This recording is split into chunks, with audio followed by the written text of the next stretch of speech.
ازيكم حبايبي؟ عاملين ايه؟ يا رب تكونوا بخير.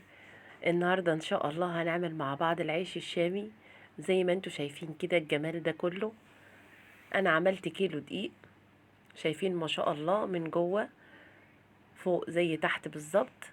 شايفين ما شاء الله ما شاء الله. هنبدأ بقى مع بعض بالمقادير. ده كيلو دقيق حطيت عليه 2 خميرة، كيسين خميرة، ومعلقتين سكر، وهقلبهم كويس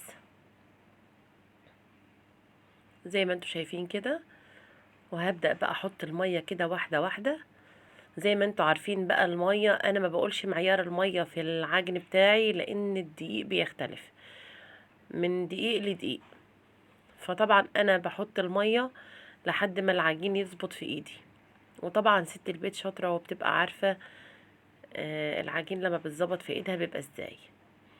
فزي ما انتوا عارفين الدقيق دلوقتي عاد بيختلف من دقيق لدقيق.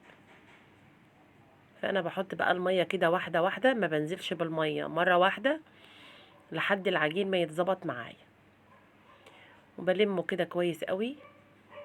وبعد كده بقى باخده على الرخامة، بعجن فيه شوية حلوين كده. وهنا بقى طبعا هحط له معلقتين كده زيت.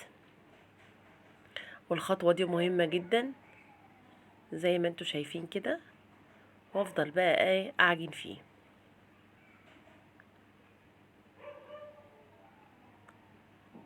زي ما انتوا شايفين لازم اعجنه كويس جدا جدا جدا. هي العجينة هتبقى في ايدي طرية وبتلزق سنة صغيرة، بس مش بتلزق في ايدي، يعني انت وانت ماسكاها هتحسي انها بتلزق. وهنا بقى نقطة حلوة قوي، لازم اقفل على الهوا اللي انا دخلته كله، اقفله قوي قوي قوي. شايفين العجينة طرية ازاي في ايدي؟ بتلزق بس مش قوي. وهنا لازم اقفل العجينة كويس قوي قوي علشان الهوا اللي انا دخلته ما يخرجش. نقطة زيت بقى كده في الطبق، وادهن نقطة زيت للطبق وللعجين. وهسيبه طبعا يخمر ربع ساعة. احنا طبعا دلوقتي الجو حر فخمر بسرعة. زي ما انتوا شايفين كده هو كده خمر خلاص اهو.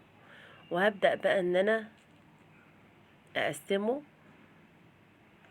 زي ما انتوا شايفين انا هعمل له الرغيف وزنه 40 جرام او 50 جرام. يعني انا عملته 40 لقيته صغير فخليته 50. زي ما انتوا شايفين كده هبدأ بقى اعمله كله على هذا الوضع. يعني انا وزنته بالميزان الحساس 50 جرام. يعني انا دلوقتي كده بوزنه وبقفل عليه قوي. مهم مهم ان انت تقفلي الطرف اللي انت بتشتغلي منه. بقفله كويس قوي قوي كده. انا خلصت الكمية. وهنا بقى هبدأ ان انا ابطط الرغيف. زي ما انتوا شايفين كده رشة دقيق كده بسيطة على الرخامة. وابدأ بقى ان انا افرد الرغيف.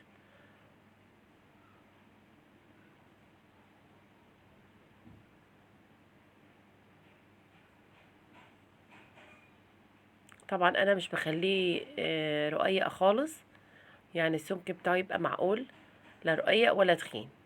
زي ما انتوا شايفين كده اهو.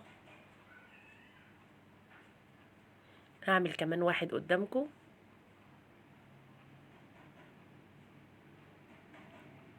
العجين في البيت بيخلي البيت ريحته حلوة وتحسوا كده بالبركة والخير.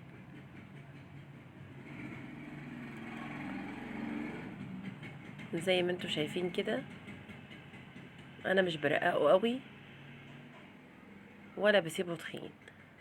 زي ما انتوا شايفين السمك بتاعه بيبقى مظبوط.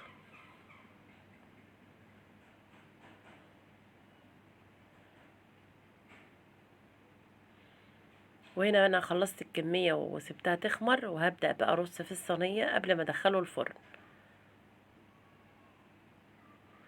ما تنسوش بقى يا جماعة لايك وشير ودعم للقناة. واللي ما اشتركش في القناة بتاعتي يشترك. كده خلاص انا طلعته من الفرن زي ما انتوا شايفين شكله. شايفين ما شاء الله طالع منفوخ وجميل ازاي. طبعا انا هنا مش عارفه امسكه لاني سخن نار نار وانا عايزه اوريهولكوا. شايفين ما شاء الله ما شاء الله. كله طالع منفوخ ازاي وحلو.